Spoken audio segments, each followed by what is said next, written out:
The ego doesn't have the potential for knowledge, true knowledge. It can only have information. Knowledge, what makes knowledge knowledge is it's an experience of truth. You know it by being it and experiencing it.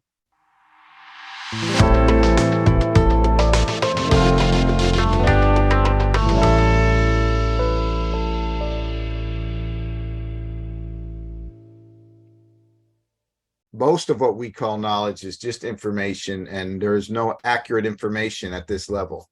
And you see this all the time. You see it in science all the time. We speak scientifically like this is it. And then, I was watching a program yesterday about the history of the world. We have no idea. We have no idea about anything, about who existed before us, what happened, how many cultures, what was society like. There's evidence that we've been around for thousands and thousands and thousands of years, way longer than anybody thought. And so, but when they think they know, when we think we know, we talk like we know, and everybody believes that information like it's true. And then it turns out not to be true. And this is constant. You can see it out there. You can see it in history. You can see it in other people. It's very hard to see in yourself, but the same is true for you. Most of what you hold as knowledge is completely false. The Course says the world is upside down and backwards, and most of what you believe is true is not, and most of what you don't think is true is. Whatever emotional state you're in, whatever emotional state you were in yesterday, and that it's highly likely. So first, remembering that what's causing your emotional state is the thoughts, ideas, interpretations, judgments, and beliefs in your mind, and knowing that most of those are inaccurate. So there's no basis in truth for the feelings that you're having or the emotional experience. And that's sometimes like the bad news, but it's really the good news, because you can let go of it. It's just not based in any truth or reality. Knowledge is there to be had. You have to ask for it. That's the idea. We have to invite it in.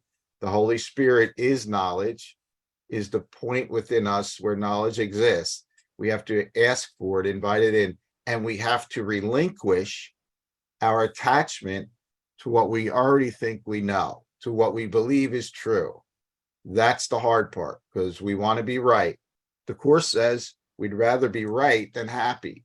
We'd rather be right about all the things that are upsetting us than actually be happy. And so if we can release our grip on being right, then we have an opportunity to actually be happy. Only knowledge brings happiness. And if you're not happy, it's not knowledge. It's not true. And so what it's trying to do is cause doubt about what you think you already know. As soon as you doubt a belief, you rock the foundation of that belief, and there's an opportunity for the truth to actually enter. Most of what we believe is blocking the truth. Belief isn't necessarily your friend, unless you allow the Holy Spirit to direct your belief, your believing mechanisms. But most of what we believe is designed to keep us from actually knowing. Those who remember always that they know nothing and who have become willing to learn everything will learn it. But whenever they trust themselves, they will not learn.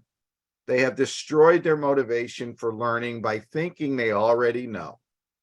Think not you understand anything until you pass the test of perfect peace.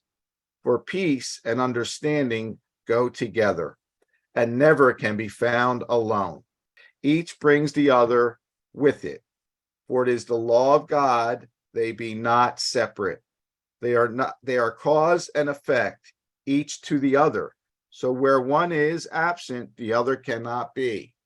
So they both cause each other, and they are both the effect of each other. So where there's peace, there will be understanding. Where there's understanding, there will be peace. They come together. There's no separating them, because God said so. That's the short of it. So God said so, so it is. And God says that you, in truth, are peace. And if you're experiencing anything else, you're not in truth. You're not in God's mind, God's world. You've invented something else.